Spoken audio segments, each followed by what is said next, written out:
Welcome to the Heal, Thrive, Dream podcast, where trauma survivors become healthy thrivers. Each month, we'll feature a theme in the trauma recovery and empowerment field. To promote your recovery, healing, and learning how to build dreams, here's your host, Karen Robinson, transformational coach and therapist.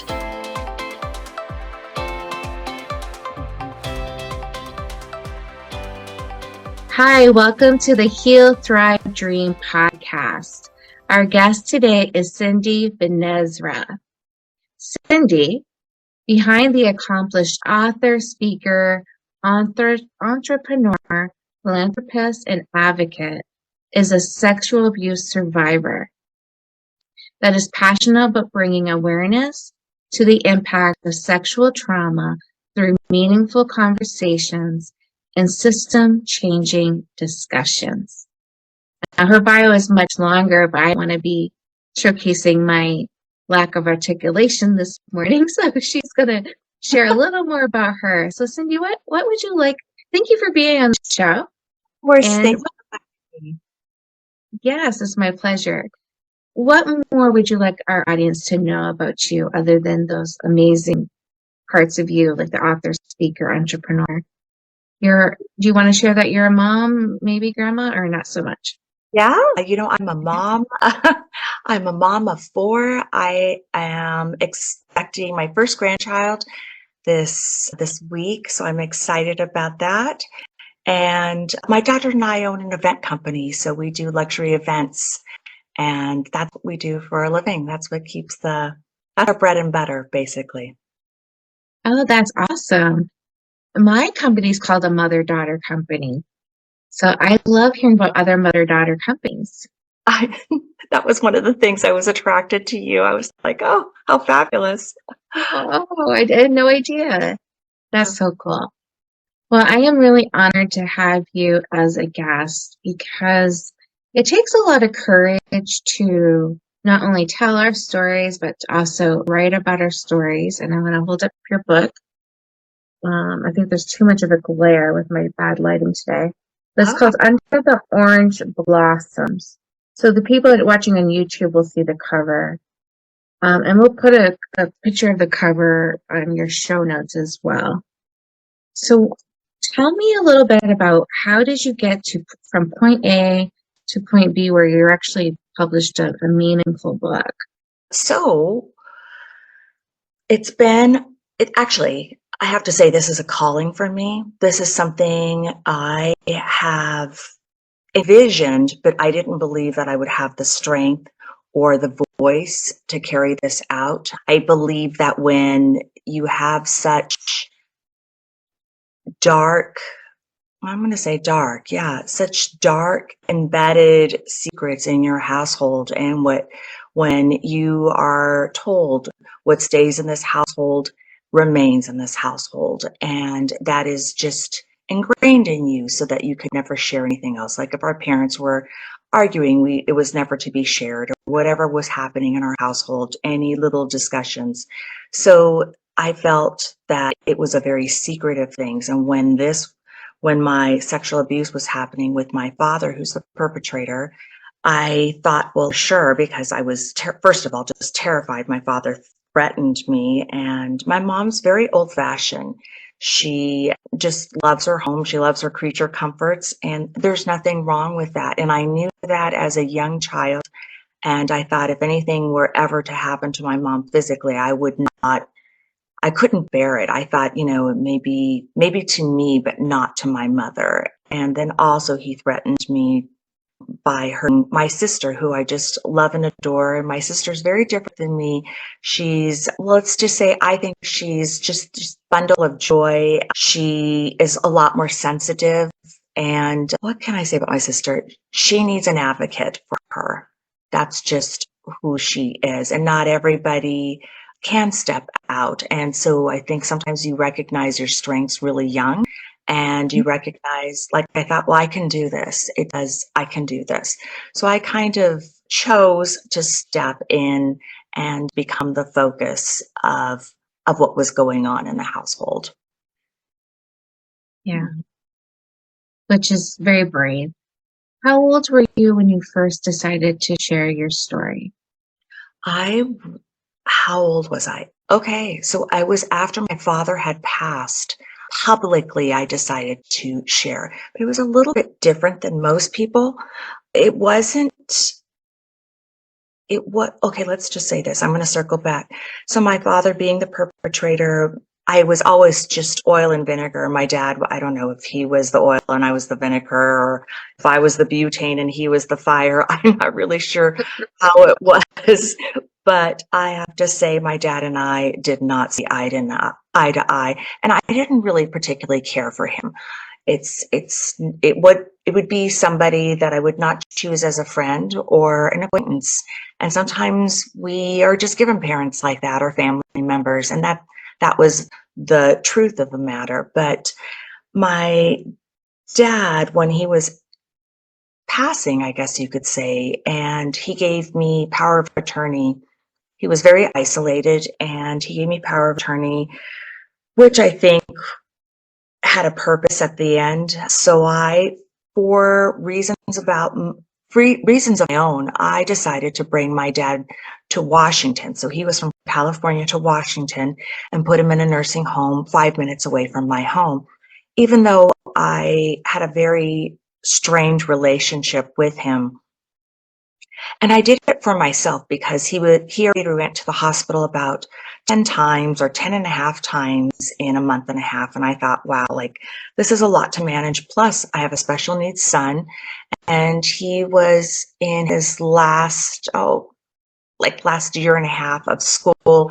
He was struggling emotionally, and I don't know what it looks like. I don't know what depression looks like in special needs. It's all individual. I don't even know most of the time what depression looks like in myself. And sometimes I'm like, oh my goodness, I'm sad, I'm depressed. So I Mhm. can't even identify it in myself sometimes. Then it could be Right. denial, right? Mhm. So I brought my son, and I took my dad from California, brought him here, and it gave me the opportunity because my dad was in denial. He always denied what had happened, but I had very, very firm boundaries around my father. And I brought him here, and I said, Dad, this is just purely out of selfish reasons. It's hard for me to manage your medical care over there, so I'm bringing you here. And in that process, my dad admitted what had happened. And then he said, well, we should be talking about this. And through that, I said, well, I'd like to write a book. And my dad agreed. And he goes, well, let's try to find a way to help people and maybe make them understand where you came from, where I came from. So it's a very different process. So I have a lot of recorded time, hours and hours of recorded time, where it's sort of the mindset of a pedophile and how he rationalized it and what he thought at that time, and more his perspective. And it it enabled me to kind of come full circle with that relationship of my father. I don't believe what he did was a forgivable act. I forgive him for the I forgive myself. I forgive him. I don't have any emotional fire or spark about this. It's a story. It's an unfortunate one, and it's really taken me a lifetime to go from 5 to 10 when the abuse happened, and it's been a healing journey through the process. I've had some real challenges because those are in the developmental years. And so I've Right. always struggled to find ways, and I had to do it in periods of my life where they were in my teen years, and then they were later on in my adult years or parenting years. So then it was a journey, and it has been a journey. And now it's something completely different. And I'm in the position now, as I've journeyed through life, where I could understand every phase of the emotional cycle through experience, through personal experience. And so it does make my storytelling a lot different. And I really do believe in storytelling. I think often we hear our mothers, our fathers, our aunts and uncles, friends sharing an experience. And sometimes those are the ones that capture our attention. And through that, I believe that, we could journey out and find expert advice, but sometimes it's just those little stories that we kind of go, oh my goodness, maybe if she went through it, I could go through it. Or if she's raised a family or she has a healthy relationship, maybe I could find that too. And so it's those sparks of hope that I hope to give others, and let them know that there is light at the end of the tunnel. And that is the purpose of this. And this is sort of like my mission. And perhaps it was the calling that I really never thought that I would be able to find my voice, first of all, and come to this phase of life right now. Well, that is something. Like, I definitely think you're right that it was a calling. I can sense it. There's a quote here I would like to read. And it's actually your very first quote, because I think I'm also a survivor. And most people in my audience know already that both of my grandfathers are pedophiles. And my father was also pretty socially inappropriate. So I could relate to a lot of your message, and also even the forgiveness part. I want to come back to that in a minute because I have a question. Sure. But I wanted to read this quote before I forget. That's the real reason I want to read it now. There are wounds that never show on the body that are deeper and more hurtful than anything that bleeds. Laurel K. Hamilton. That really resonated with me, right? Because sex abuse, emotional abuse, you can't always see that on a person. Now, there are signs and symptoms. But if you looking at you now, you're gorgeous, you look well put together, your makeup is flawless, you look like a cover girl model. Someone could look at you like, there's nothing bad's ever happened to her. Look at her smile, she's gorgeous. Right? And so what do you think about that? Like, do you wish that you had this big bruise that people could see? Like, would that make it more real? Like, do you think maybe a teacher would have asked you how you were doing if you had bruises all over your body? What do you think about that? Well, to be honest, I did have bruises over my body, but that was in the 1970s. And I find this just fascinating. At that time, there wasn't a shelter for women. There really wasn't one established shelter in the US at that time. We had shelters, but they weren't designated for women and children. And there wasn't even a sex kit. So you couldn't, if you were raped, there was no protocol on what to do for that person. So that was established a little bit later. And what do I think about that? That's interesting. My dad said that to me, and I have to say, it kind of ignited a little spark of anger. He goes, "You look perfectly fine, and you seem perfectly fine." And I remember. Well, and I know different, by the way. I should clarify. I know as a therapist, that's what the quote is about. There's all kinds of wounds inside Yes. and struggle inside that can happen. So I would never ask you that with the belief that you are okay. Right. Oh, absolutely. And I completely understand that. But we really, the truth of the matter is, we really don't know. It doesn't have to be sexual abuse. It could be any form of trauma. We don't walk around with our wounds on the outside. And I don't know if that would put us more out of an emotional, vulnerable state. I think in some ways it's a blessing that we don't walk around with our visible signs of, if every single one I was carrying forms of trauma, on my sleeve. And because we're not always prepared to open up and share those things. And sometimes if we go to a cocktail party, I don't think it's something that we would want to talk about, but I think we would want to have perhaps a little bit lighter conversation and maybe forget about our past, forget about our wounds just for a moment, and just entertain ourselves into joy and love of being with others. Yeah, I think That's great. it's hard. I remember my dad saying, I think you look You look perfectly fine, or you did just well. And I said, but Dad, I had to work at this. I worked very, very hard to get here. And I told him I was resentful that the fact that I had to work so much harder to get here, where usually for other people it was a given. And then later on, I realized that it wasn't always a given, that everybody has scars, emotional scars that are not visible, that are only shared in private. And I realize that we all have our obstacles, we all have our challenges, and we're not privy to them all unless somebody shares.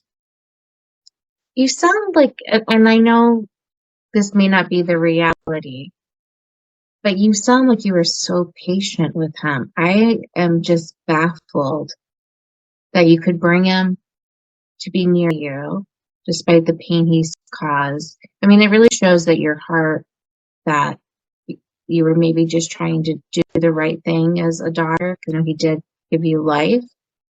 How did you cope with having him in your space? How did you cope with hearing his voice after all the pain he caused you? Like, didn't you want to just take him out? Like, didn't you want to overdose him on his meds? Oh my goodness. So my dad. I ask your questions, right? No, you did. That was so fabulous, because there's it in one of the recordings that I'm doing with my dad. I was the person who filled up his pills, and we were talking about his history and my history, and I don't know what specifically it was, but I'm working with his pills. I'm looking at his pill case. And in the recording, he said, "Are you sure you're managing my medication appropriately?" And I was like, "Of course, Dad." It just made me think, like, oh, okay, so he has concern. He's concerned. Guilty should have concerns, right? But I had to giggle about, like, of course, Dad, I will always do the right thing.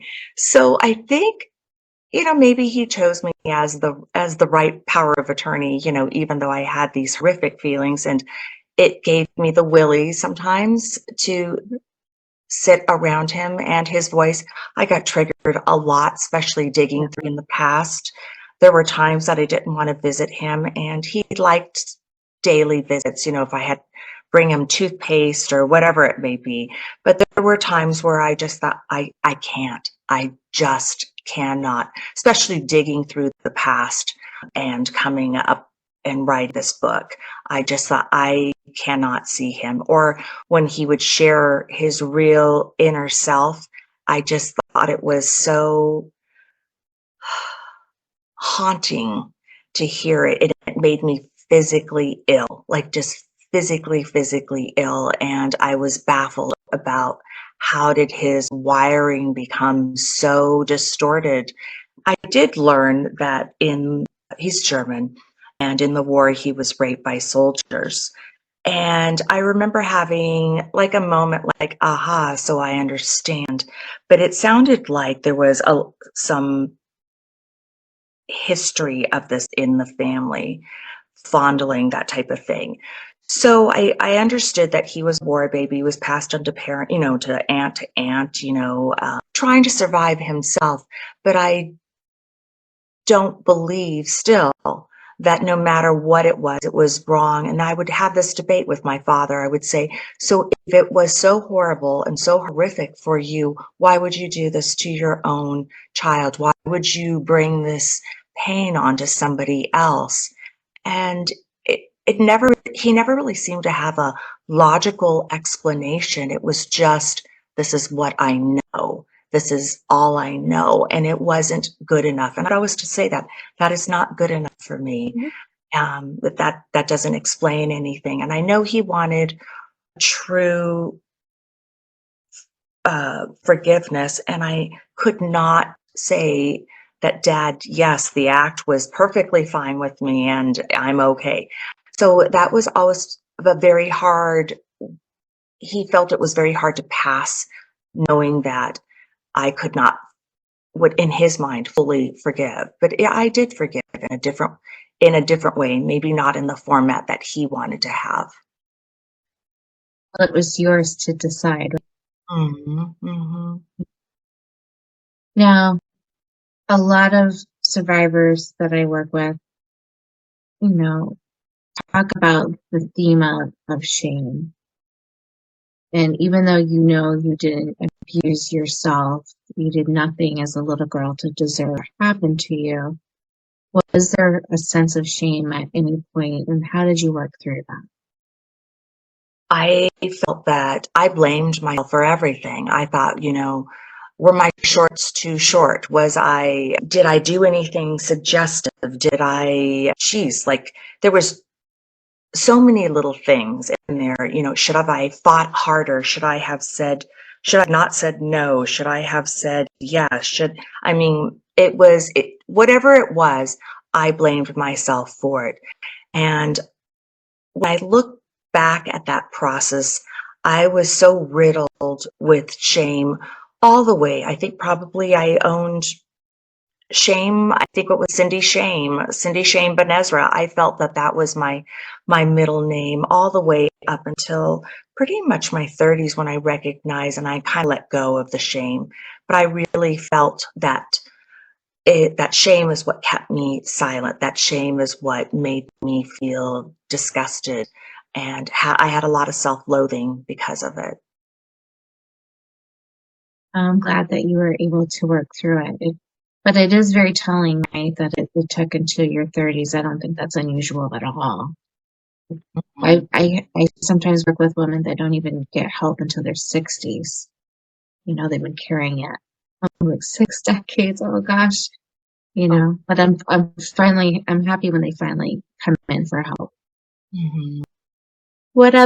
Before we talk about more of your healing, was there another symptom that was strong like the shame, or did you struggle with sleep, food, appetite, association? Were you like the perfectionistic student, or were you the student that struggled? Because with trauma, we tend to see the extremes. Right. So when I started becoming sexually active, I was just about 17. And through that process, so it's interesting. I forgot what had happened to me as a child. I completely dissociated. As far as I knew, you could have asked me and I would have said my childhood was amazing, because I completely dissociated with what had happened. I knew I didn't like my dad, and I kept, and I was afraid of him, but that was about it. And when I became sexually active, I started to have these horrific nightmares. Just absolutely horrific nightmares. And they were screaming night sweats. And I would wake up, and afterwards, I'd wake up the entire family because they were so horrific. And I'd journal down whatever I dreamt about.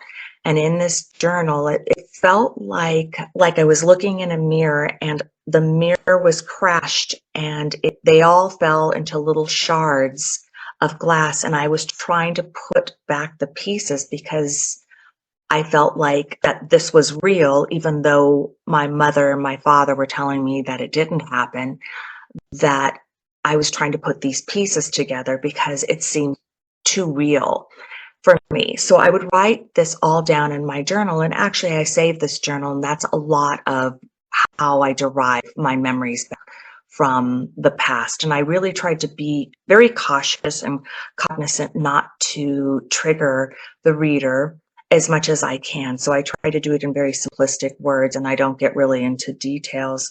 But through these dreams, I was able to put all the pieces together. And when I recognized it was myself, I was so depressed. I wanted to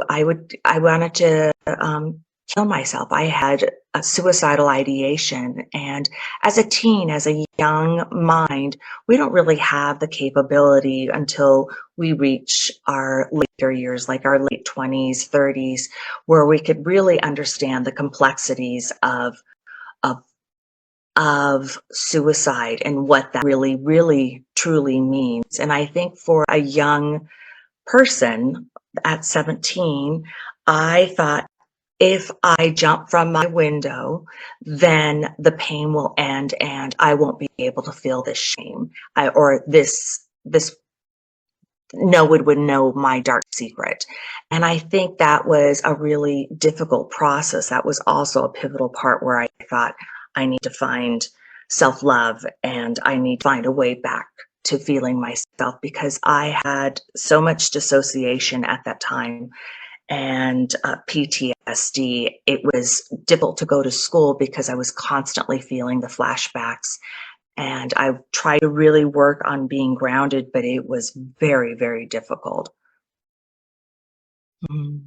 I really appreciate you sharing that, because people listening, I just think it's validating. Like if they've had symptoms such as what you were experiencing, it's like, oh, okay, it wasn't just me not wanting to be a good student. It's hard to focus when you've been through so much. Other survivors, school is their safety zone, and all they will do is study, and that's all they will think about. And they tend to be the type A people, perfectionists, and they have their own battles. You can never study enough, never work hard enough, type of thing. So I'm glad that you shared that, even though it was so really hard. I think now I would like us to move on to your healing journey. I have no idea what has been the most helpful to you as you healed. Like if it was medication, if it was therapy, if it was nutrition and exercise, was it meditate? Did I say meditation? No, I said medication. Meditate. What is it for you? Because there's so many different ways people heal. I would love to hear your experience. I wanted to describe this pivotal part because for me it was the onset. So when I was younger, I was possibly 7, 8. And I had this pivotal, like an epiphany, I guess you could say. So I am living in a household with this monster. I can't get away from this monster. I tried to run away. I don't know. I would run away as often as I can. That's why I would run to the orange blossoms, because I felt that the trees were not to the orange blossoms, but to the orchards. And we lived in a rural part of Arizona. And I felt that the trees, they looked beautiful, they smelled beautiful, they grew in mud, they were survivors. And I looked at them as in some ways, as my parents, and I found sanctuary. They didn't hit back, they didn't scream. I would scream and they would listen. I would watch their roots grow in these muds and have a vision that I too someday would be able to survive, even through the toughest of times, through drought. And I actually became my father. I became the monster in the household. I would study him. I would study his nuances.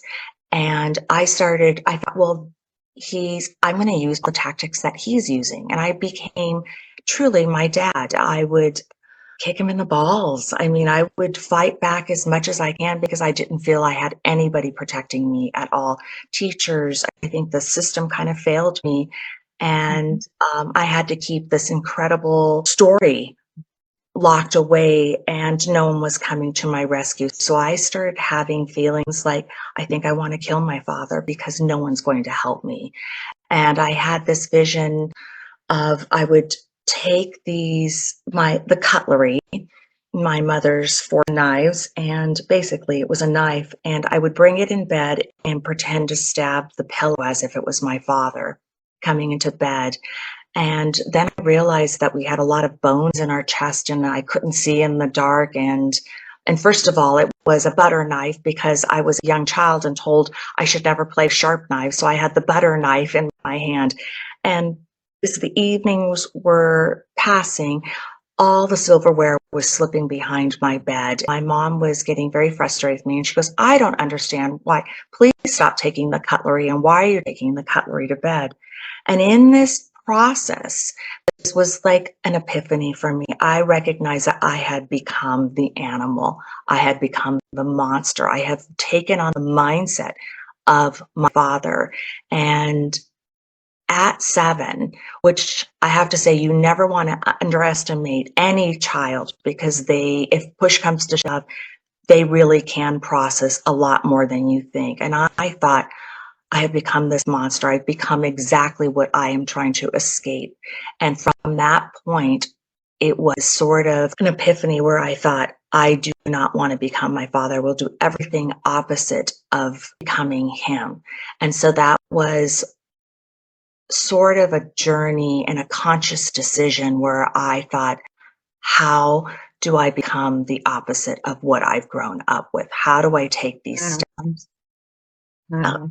It didn't happen overnight. It happened over a lifetime, but it was the conscious choice. And in that process, through these different stages, especially after when I felt suicidal, I decided that I have to find my way back. And I lived in Spain at that time. We didn't have the internet. I couldn't go to a public library. We certainly didn't have the internet. So I really had to find a lot of the self-healing tools to get me back to just loving life and loving myself within me. And I do believe that innately we do have the tools to find self-love and healing. And yes, if you go to conventional therapy, it is going to expedite it, but there's still a lot of things that we do that are free. And one of the things I used to do as a teenager, because I had such loathing and body dysmorphia that I hated my body, I hated my face, I would actually write little notes and I would repeat them over and over again like a mantra. I could hardly find anything on myself that I really loved, but I would try to repeat that mantra over and over again every time I brush my teeth. And I started adding them onto the bathroom mirror. My mom never said anything, which is interesting, or if she did, I think I was very dismissive about it. But every time I would brush my teeth, later on became Post-it notes, and I would put Post-it notes, and I still have them on my mirror to this day. And if they don't resonate, I take them off. I find inspirational quotes, something that moves me where I could obtain a goal or obtain a feeling. I did a lot of visionary work as a young girl. And I didn't make these vision boards. In fact, I didn't even know it was called a vision board. I would just rip things out of magazines. And I would think, what is love? And I would tear out pictures of what love was, or I'd write words of what love felt and self-love, not loving, but just self-love. And I would tear this out. And when I was feeling, kind of crappy that day, I would just look at it and just say, oh, okay. And then I would close my eyes, vision these words, vision these pictures, and I would kind of put myself in a little bit of a meditative state, daydreaming, whatever you may want to call it. And I would picture this. I would picture myself, for me, on top of that mountain with all these words around me. And to me, it gave me hope that was self-love. And everybody's vision was different. And sometimes I would throw those away and I'd make another vision board. It wasn't fancy. And I also felt that exercise, because I had a lot of pent-up anxiety and angst, that just sometimes walking in nature, forcing myself to take a walk and walking in nature was a very eye-opening, just gave me an idea that there's something larger than myself, because sometimes we're isolated in our homes or in one area, we just feel so encompassed with our grief. But when we step out and we feel the air, I think we recognize that there's something way greater than us. What was a lot of journaling was also very helpful. And later on, it became meditation. I just started where I was just closing my eyes, but it evolved into a lot more later on of what meditation could be. Prayer was a huge part of my life. And for a part of that was like, well, prayer and meditation are two separate things, but I started combining the two, starting with a prayer and then going into meditation. So that was a very helpful tool. Also, I always thought this was an interesting one that I did as a teen, but I felt that words owned me. I felt like ugly, stupid when I come back from school, and I'd write down all these words in felt pen on my little line paper, and I'd take it into the shower so that I could vision that these words were washing over my body and into the drain. And if it worked for just one evening, Sorry. I could feel in a sense, clean or purged, or it felt in a lot of ways like a form of a baptism. Like it was Yeah, just, I really love it. Like I've told people to wipe it away, but I never thought about it being in the shower. I really love that imagery. It's beautiful. I think later on I didn't have to use the written format, because when I was younger, I really needed to see the words dribbling off the paper, and then I would think about myself that these words did not own me. Not to say that they didn't own, they might have owned me the next day, but I could repeat the cycle all over Yeah. again. And then later on, I would picture those words just as an adult, just drifting off of me, like then I would envision things like positive words owning me. And I think that was a lot of the meditation that I would actually take and embed myself with those words, and maybe put the word on my heart and say, you're a good person. And I would put my hand on my heart and feel like I was pushing that word into my body. So there's a lot of things that we can do that don't, a lot of exercises that we could do that don't cost a lot of money. And in the back of my book, I have a lot more. I think that tools are very helpful. And it's not about trauma. It's just things that help you get through the day, just so that you could lift yourself up. Mhm. Beautiful. Yeah, I love that, and I'm so happy you included it in your book as well. And the truth is, if you had money to have gone to a therapist, they were going to tell you to do some of the things that you were doing. Like you intuitively knew how to heal yourself. And I think if people really allowed themselves the quiet to really be more aware of their insights and that higher power within you, we get a lot of answers of what we need to do to heal ourselves. So you Mhm. had that. You had that divine connection. I know you're not calling it that, but or No, maybe you do sometimes. I do believe that. I really believe that I was guided through this process. But I think taking a lot of stimulants away, such as TV, distractions, if you could just really take this out of your life and be with yourself, and in some sense, force yourself. You don't have to do it all the time, 24/7, but force yourself where you could spend maybe an hour and a half, 2 hours with yourself, just without any distractions, stimulants, music, and just be with yourself and see what comes up. And a lot of times there's plenty that comes up and it's uncomfortable, but you could probably, as individuals, we could probably recognize right away what is up and what's stirring. I think a lot of times we distract ourselves so that we numb and we can't feel. So, Cindy, we're way over time, Okay. but I do want to ask you what your favorite book is, because we talked about that before recording, and maybe a sentence or two on why it's your favorite book.